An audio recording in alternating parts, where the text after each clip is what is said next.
it is inadequate risk management.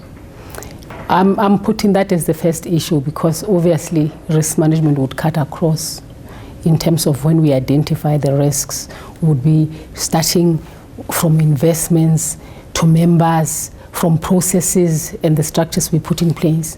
And I think the most important thing for me is that the trustees of the fund, they understand when they say we have a policy that it is a commitment they are making in that policy to say what do we see, what do we understand risk management to be. And I need it to actually specifically say so.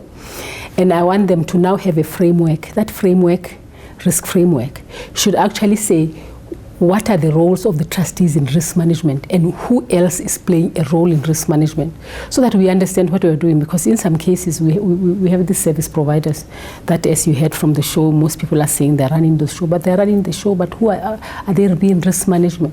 Is there any risk management that is applied to understand the risks that they bring into the industry? So I think those issues should be addressed, and when they're addressed, I think that can we can have an agenda now for audit committees that really identifies where the problem is. And if this is done globally, and you have in some cases where the FSB comes to manage, we would have a very good understanding what are the issues that we're dealing with. Because when you have that policy, then you would have to implement it.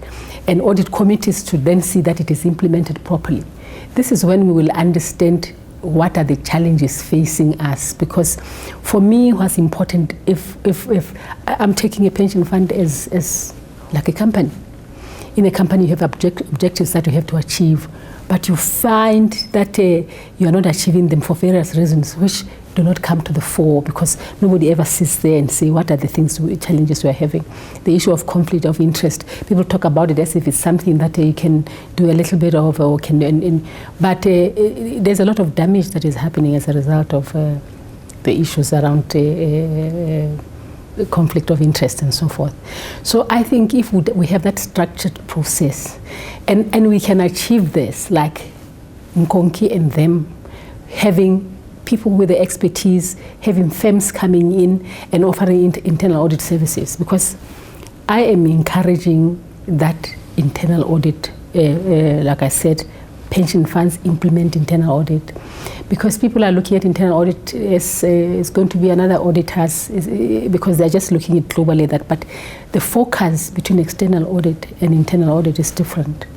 They come here and they look at the financials, the external auditors, and they have to express an opinion on those financials. But when internal auditors come, they are coming here to assist the fund in ensuring that there are internal controls, and these internal controls are effective, and they report continually, and also they have to recommend the action in terms of what needs to be done. But somewhere when I look at the issues, some of the funds, I just see that there are data issues that could have been avoided have we had processes that risk management processes.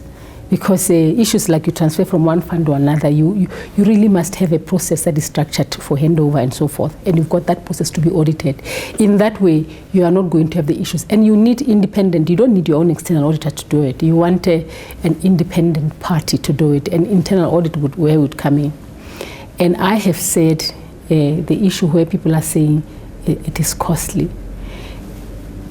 It is costly, but it is neat because you can determine the scope and say this is what is going to be done, and you can see what is going to be achieved because it's done at a professional level. But when you just bring a service provider, you don't have anybody to say the scope it is between the trustees and these people. They come and do and say, we've delivered what we've given, and they are not worried about there's no professional body that is overseeing what they're doing. So that is why I am actually happy that we have this forum, and I'm hoping that this forum will be successful. But I think this professional environment that Nkonki has brought about can actually bear results.